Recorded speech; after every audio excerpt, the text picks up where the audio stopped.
Welcome, my name's Jenny and I own Barn Door Blooms, and thank you so much for joining me today. We are going to be doing a quick tutorial on how to create one of two of these beautiful, full, fresh Christmas wreaths that I have created and put kits together for.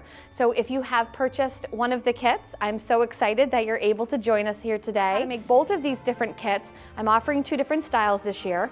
This one is Dreaming of a White Christmas. Obviously you can see has a lot of snowy elements. One is called Home for the Holidays, and this one's a little bit more rustic. It's got a beautiful plaid ribbon, which is actually kind of fuzzy. I love it. It's kind of like a cozy flannel almost. So in your kit, you will have a thing of paddle wire, and depending on which design kit you have, and this one we're gonna start with is the white Christmas.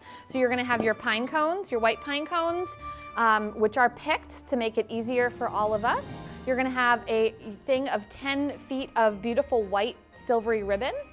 You're also going to have a little bushel of these beautiful white painted branches, and then some specialty greens. You're going to have your eucalyptus, so we'll put this over here, and then you're going to have another type of eucalyptus. This is a gunny type, and we're going to be using that as well.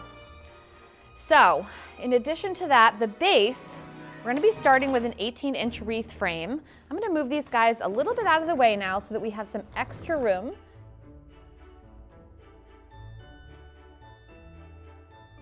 So I'm going to break these down a little bit, and what we're going to think about doing is making these little bundles.